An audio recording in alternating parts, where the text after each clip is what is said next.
Semoga yang nonton video ini selalu diberkahi kesehatan. Amin aja dulu.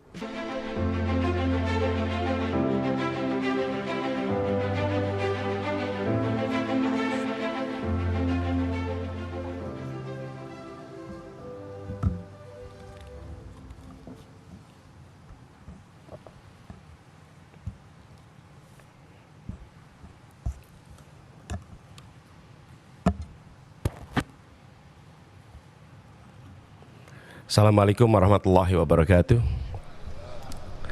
Selamat malam, salam sejahtera untuk semuanya.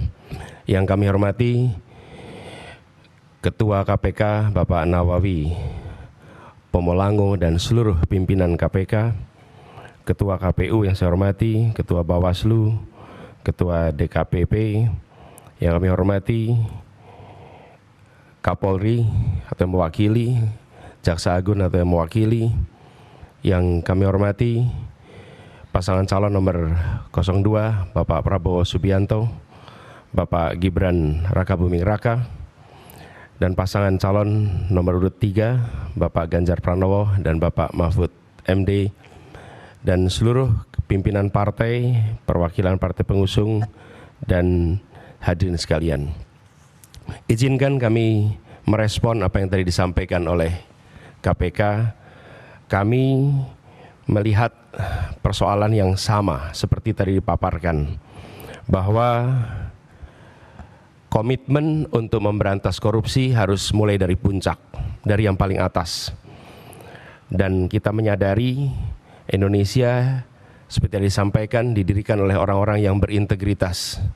Dan contoh-contoh seperti Muhammad Hatta, Hugeng, Baharudin Lopa, dan akhir-akhir kemarin adalah Pak Artijo Alkostar, adalah contoh pribadi-pribadi berintegritas yang saya rasa harus kita kembalikan lagi di Republik ini.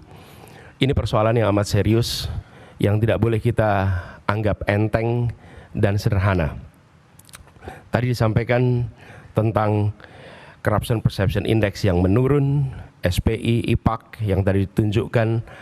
Kami melihat ada problem yang amat serius di dalam kepercayaan publik terhadap pemberantasan korupsi. Yang itu juga tercermin.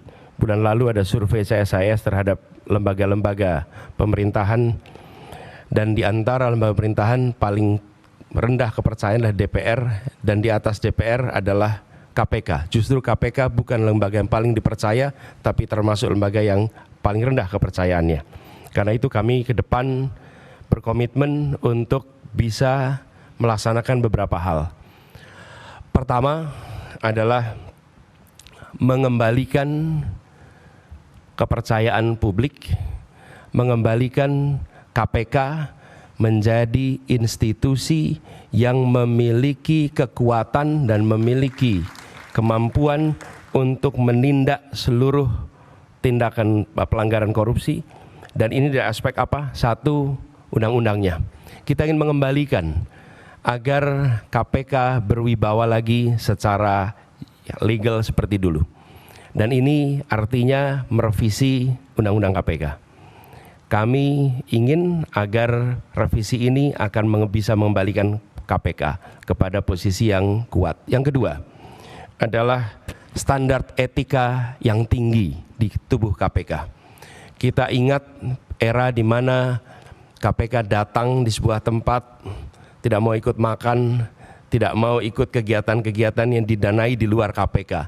Standar yang tinggi itu harus dikembalikan di KPK, sehingga bukan saja undang-undangnya memberikan kekuatan dan kemandirian, tapi juga di dalamnya baik pimpinan maupun seluruh staf bekerja dengan kode etik yang amat tinggi. Yang ketiga adalah rekrutmen. Rekrutmen di KPK kita perbaiki sama-sama seperti tadi disampaikan yang diusulkan oleh Presiden di tingkat pimpinan maupun rekrutmen staf. Bukan sekedar mencari pekerjaan, tapi menjadi tempat untuk memberantas korupsi. Ini hal pertama yang kami ingin lakukan. Yang kedua adalah seperti katakan tadi, optimalisasi LHKPN. Dan kami setuju, bila tidak itu dilaksanakan, maka bisa dilakukan demosi, bahkan reposisi atau sanksi yang lain. Lalu kami melihat perlunya kita menuntaskan undang-undang atau RUU perampasan aset. koruptor harus dimiskinkan. Tidak ada pilihan lain. Ini adalah hukuman yang harus diberikan. Yang berikutnya adalah kami ingin mendorong konsep illicit enrichment dan trading in influence. Sesuai dengan UNCAC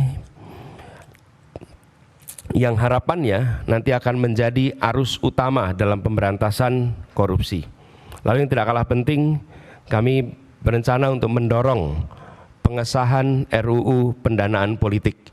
Karena salah satu problem utama adalah justru karena proses politik pelibatan, baik itu kegiatan partai politik, kegiatan kampanye yang tidak memberikan ruang yang cukup untuk pendanaan dari negara dan publik menjadi salah satu sumber korupsi yang terjadi di Republik ini.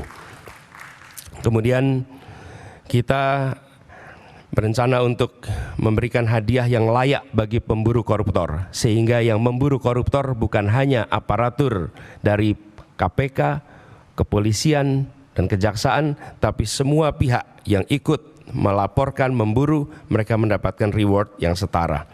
Ini adalah komitmen kami terkait dengan pemberantasan korupsinya.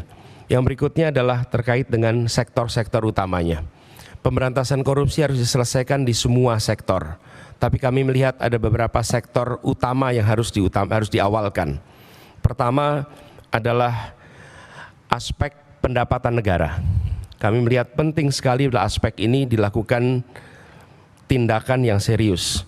Pajak, cukai, PNBP. Kemudian sektor sumber daya alam khususnya dan sumber daya laut. Yang ketiga adalah sektor pangan. Karena korupsi di sektor ini berdampak amat besar kepada kesejahteraan seluruh rakyat Indonesia. Yang berikutnya adalah yang ketiga, sektor layanan dasar, pendidikan, kesehatan, infrastruktur. Ini memiliki efek yang amat besar pada kualitas pendidikan, kualitas pelayanan kesehatan, bahkan kualitas perekonomian karena infrastruktur yang terganggu oleh praktek-praktek korupsi. Berikutnya adalah bisnis ilegal, judi, narkoba, dan lain-lain. Inilah sektor-sektor utama yang dalam hemat kami perlu menjadi perhatian di dalam pemberantasan korupsi. Jadi Bapak Ibu sekalian yang kami hormati, kami berkomitmen bukan sekedar karena saat ini dalam tanggung jawab untuk menjadi calon presiden, calon wakil presiden, dan dimintai komitmennya di KPK. Perlu kami sampaikan bahwa komitmen kami untuk memerangi korupsi sudah dimulai sejak zaman dulu. Zaman mahasiswa aktif untuk memerangi praktek-praktek korupsi di era KKN merajalela. Ketika kami bertugas sebagai akademisi, rektor, maka kami menetapkan mata kuliah anti korupsi sebagai mata kuliah wajib yang harus diambil oleh setiap mahasiswa, dan waktu itu bekerja sama dengan KPK. Barangkali menjadi satu-satunya universitas di Indonesia, bahkan mungkin di dunia, yang menjadikan mata kuliah anti korupsi sebagai mata kuliah wajib. Dan tujuannya seperti disampaikan oleh Pak Nurul Gufron tadi, di aspek pendidikan kita ingin memangkas suplai potensi koruptor. Dan bila itu dikerjakan, harapannya dalam jangka panjang kita akan bisa mencegah potensi itu. Yang berikutnya, ketika kami bertugas di DKI, kami membentuk yang disebut sebagai Komisi Pencegahan Korupsi Ibu Kota, KPK Ibu Kota. Ini dikerjakan untuk kita mencegah praktek korupsi yang ada di dalam institusi Pemprov DKI Jakarta. Jadi Bapak Ibu sekalian kami hormati, soal ini adalah soal serius, bukan soal untuk main-main, bukan soal untuk guyonan. Ini adalah persoalan korupsi yang amat mendasar harus dibereskan. Dan kami tegaskan bahwa komitmen yang kami sampaikan di sini adalah komitmen kami melanjutkan apa yang sudah kami kerjakan selama ini. Bukan semata-mata karena ditugasi menjadi pasangan calon presiden, tapi ini adalah komitmen lama yang akan kami teruskan. Dan insya Allah ketika kami ditugaskan, maka integritas menjadi faktor nomor satu dalam penentuan pribadi-pribadi di pemerintahan. Termasuk ketika penyusunan kabinet, dalam penyusunan pimpinan-pimpinan lembaga, termasuk dalam mengusulkan nama-nama menjadi anggota KPK, pimpinan KPK.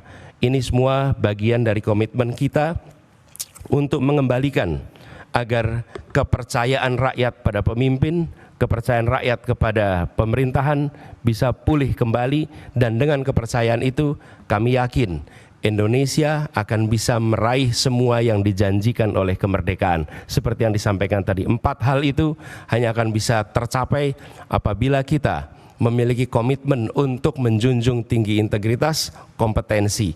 Dan inilah komitmen yang kami berikan kepada seluruh rakyat Indonesia melalui forum yang terhormat pada malam hari ini. Terima kasih. Assalamualaikum warahmatullahi wabarakatuh.